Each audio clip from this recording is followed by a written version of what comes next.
Si comme moi vous êtes fan de MotoGP, vous devez connaître Matteo Ferrari et Jordi Tarrés. Et si vous ne les connaissez pas, c'est parce que vous ne vous intéressez peut-être pas au e-MotoGP, l'espèce de MotoGP catégorie électrique dont Energica est le fournisseur principal de motos de compétition. Et nous sommes justement ici avec une Energica routière, la EVA SC 9+. Drôle de nom quand même, hein.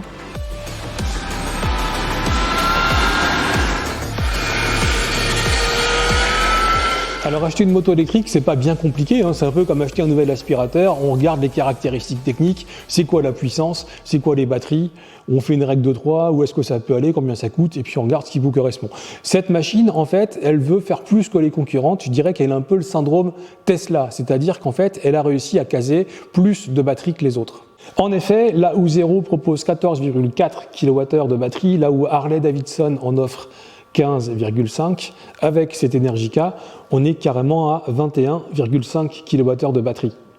Des chiffres qu'il faut prendre avec un petit peu de précaution parce qu'il y a la puissance nominale puis la puissance effective, hein, celle qu'on peut vraiment utiliser, respectivement chez Zero c'est 12,6, 13,6 chez Harley, et là on est à 18,9, donc on reste malgré tout sur une moto électrique avec des capacités plus importantes que celles de ses rivales. Côté moteur, ça se tient, dans les trois cas, on a globalement un peu plus de 100 chevaux, ici on a 109 chevaux, et en couple, c'est elle qui en a le plus que les autres, on a 200 Nm. 200 Nm, ça rigole pas, hein. Surtout quand ça arrive tout de suite, c'est une capacité de reprise instantanée qui est vraiment impressionnante. Et puis là-dessus, Energica nous annonce des chiffres qui font un petit peu tiquer, on parle de 400 km d'autonomie en mode urbain, on parle de 230 en cycle mixte et on parle de 180 km sur autoroute. Et ça, c'est carrément un step, mais nettement plus haut que les concurrentes. Et donc, on a voulu voir ce que ça donnait vraiment dans la vraie vie.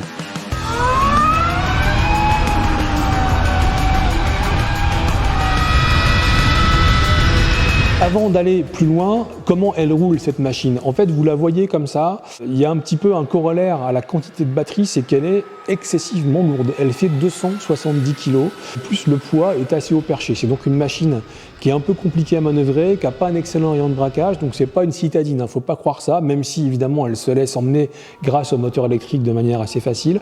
Son gabarit comme ça, quand on la voit, ne donne pas trop la puce à l'oreille, ça reste un bon gros morceau de moto. Après, moi, ce qui m'a plu sur cette Energica, c'est la facilité et le côté intuitif de toute l'interface. On a 4 modes de conduite, 4 niveaux de frein moteur, 6 niveaux de contrôle de traction. On navigue dans tous ces menus assez facilement avec un bouton à l'index gauche. C'est vraiment facile à comprendre, c'est vraiment facile à sélectionner. On a des petites icônes en bas du tableau de bord. On a aussi un régulateur de vitesse, une marche arrière, figurez-vous, et des poignées chauffantes.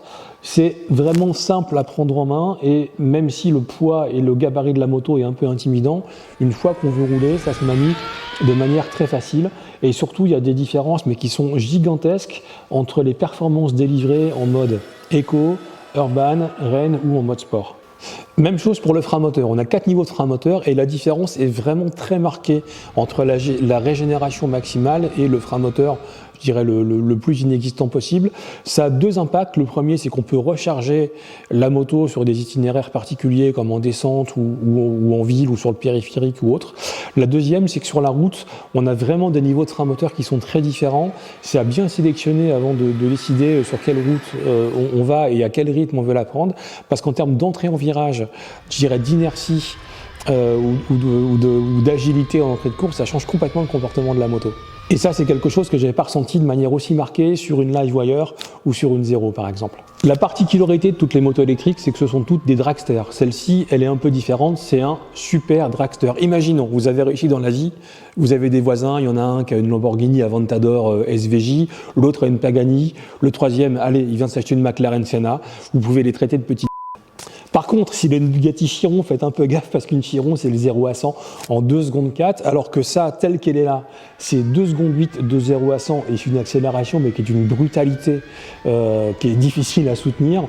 Et avec ce niveau-là, on est vraiment au niveau de supercars qui valent plusieurs centaines de milliers d'euros, voire quasiment un demi-million d'euros, si c'est pas plus. Et sachez que l'année prochaine, avec le pack RS, Energica fera encore mieux et permettra avec cette machine de taper un 0 à 100 en 2 secondes 6. Vous allez me dire, tout ça c'est bien, mais ça ne sauve pas la planète. Ce qui est intéressant, c'est peut-être l'autonomie maximale. À mon avis, c'est pas si intéressant que ça, parce que finalement, j'ai fait des tests dans un Paris très embouteillé, et grâce à la mairie qu'on a en ce moment, c'est quand même bien le bordel, ça roule vraiment pas vite. Effectivement, en roulant à 30, 40, 50 à l'heure, avec beaucoup de ralentissement, avec le frein moteur maximal, on peut avoir une consommation d'un peu plus de 7 kWh au 100 km. On n'est pas sur 400 bornes, mais on est sur... Moi, j'arrivais à faire, on va dire, 280. Maintenant, il faut être lucide. Ce type de conduite, ça convient aussi à un scooter 110 provenant d'Asie du Sud-Est. Et c'est peut-être pas la peine de se taper une moto de 170 kg à 25 000 € pour faire ça. Néanmoins, elle peut le faire. Et j'imagine que si on roule encore plus doucement, genre à 12 à l'heure, peut-être que les 400 km sont atteignables.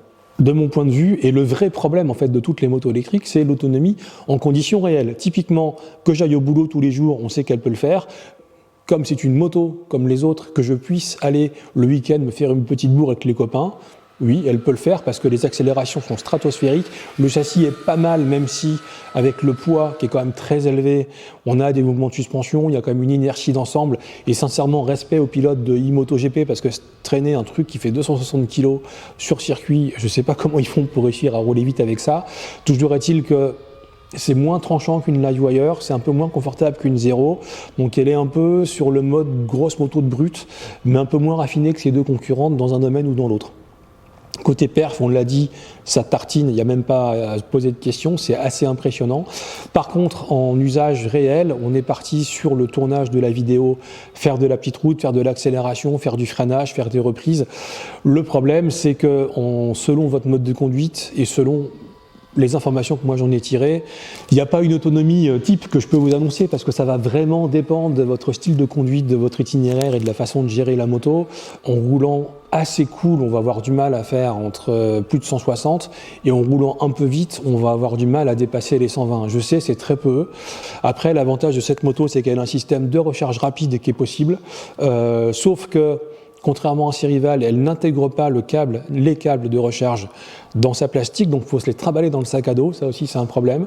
À vous de voir quelle est votre configuration, comment vous voyez la moto, où vous placez le curseur entre tailler des bornes et tirer des boulets façon dragster, pendant combien de temps, c'est un choix personnel. Moi, clairement, je suis pas encore prêt, parce que pour moi la moto c'est une forme de liberté d'esprit, que ce type de machine et les autres, et c'est pas que de leur faute, c'est aussi parce que l'infrastructure ne suit pas encore, c'est pas encore tout à fait pour moi, je sais pas ce que vous en pensez. Avant de vous quitter, je vous fais un petit bisou sur le casque et puis dites tout ce que vous en pensez. C'est un gros scooter qui a de l'autonomie en ville, qui tire des boulettes Formule 1 dans le moindre bout droit, qui est un peu trop lourd et un peu pâteau. Est-ce que c'est l'avenir? Est-ce que ça fait rêver? Est-ce que ça vous fait rêver? Dites-nous ça en commentaire.